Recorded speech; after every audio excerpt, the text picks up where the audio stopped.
This is the JTV Caribbean News. I am Sean Rose. Barbadians returned the ruling Democratic Labour Party of Prime Minister Frendel Stewart to a second consecutive term in power following a hotly contested general elections on Thursday, February 21, breaking a recent trend of one-term governments across the Caribbean. Preliminary results indicate that the Democratic Labour Party won 16 of the 30 seats in the elections, with the remainder going to the main opposition Barbados Labour Party. The results are in stark contrast to the opinion polls, which predicted that the BLP, led by 63-year-old former Prime Minister Owen Arthur, would have won as many as 20 seats. However, information coming out of Barbados say that opposition leader Arthur and his BLP are expected to challenge a number of close losses in the courts. The opposition New National Party, the NNP, led by Dr. Keith Mitchell, captured all 15 seats in Grenada's general elections, obliterating the incumbent National Democratic Congress, the NDC, from the political landscape. This is the second time the 66-year-old Mitchell and the NNP have achieved a clean sweep in a general election, having performed a similar feat in 1999. Analysts had predicted that an NDC defeat would have been the result of a stalled economy, plagued with an almost 50% unemployment rate. At least 15,000 Grenadians are reportedly unemployed at this time. The Tillman Thomas-led NDC was at a monumental disadvantage going into the elections, having expelled 7 members of the party, including General Secretary Peter David and trade unionist Chester Humphrey at a party conference in September 2012. The other members who were banned included former cabinet ministers Joseph Gilbert, Carl Hood, Ali Gill, Glynis Roberts, and disciplinary committee member Siddiqui Sylvester. NDC's deputy chairman Ken Joseph said the NDC's campaign was insufficiently financed and that the leadership style of outgoing Prime Minister and party leader Tillman Thomas did not have as much appeal to the youth as the NNP's Keith Mitchell.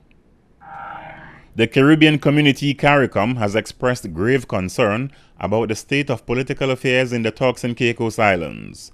In a communique issued at the conclusion of the 24th Intersessional Heads of Government meeting held in Haiti, the Caribbean leaders stated the conference noted that with grave concern that though the elections of November 2012 had led to the restoration of representative government, the overall state of political affairs remained less than desirable and the restoration of true democracy was still a far way off. The TCI Premier also asked regional leaders to support Turks and Caicos Islands' cries for removal of the scepter of colonial influences of the past, as TCI fight for the rights of their journey towards true self-governance and self-determination.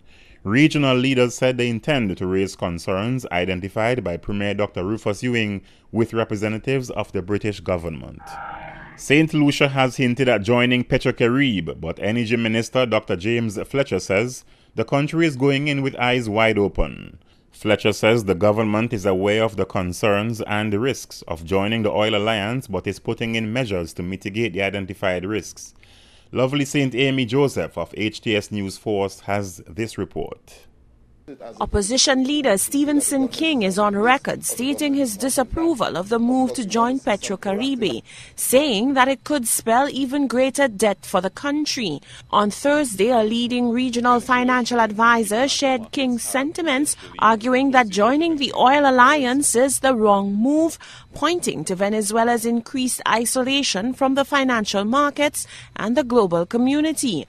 But St. Lucia's energy minister says while the government recognizes the potential risks, it is moving ahead with a plan.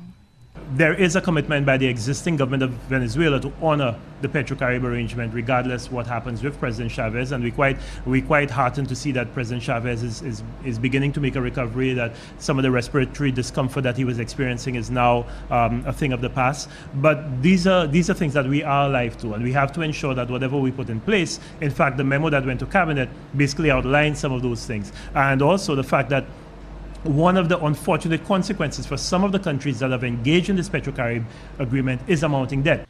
Dr. Fletcher says as one of the last territories within the OECS to join Petro-Carib, there are many lessons which St. Lucia can learn from. My permanent secretary and the Chief Public Utilities Officers, Sylvester Clozel and Barrymore Felicia, visited St. Vincent sometime in December, and they had meetings with the Vincentians on some of the pitfalls that they have experienced to see how we can deal with them. So there have been things that they've identified. Maybe sometimes the supply has been a little inconsistent, the invoicing has been a little inconsistent. So we, in a way, coming in late allows us to not repeat some of the mistakes that the other countries that have gone in before have made.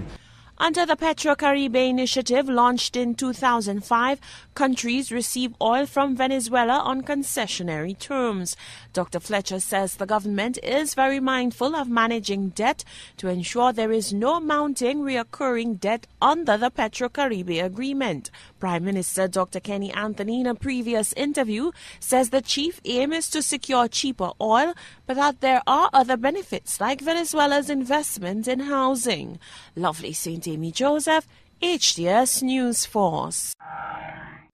Prime Minister of St. Lucia, Dr. Kenny Anthony, has called for a big conversation on the future of Caribbean economies in the face of the challenges currently facing member states and with the understanding that Caribbean economies needed each other to survive. Addressing the 24th meeting of the Conference of Heads of Government in Port-au-Prince, Haiti, Prime Minister Anthony said Caribbean economies need each other to survive and prosper. He said Trinidadian manufacturers cannot prosper if regional economies are anemic, with little prospect to return to high levels of growth.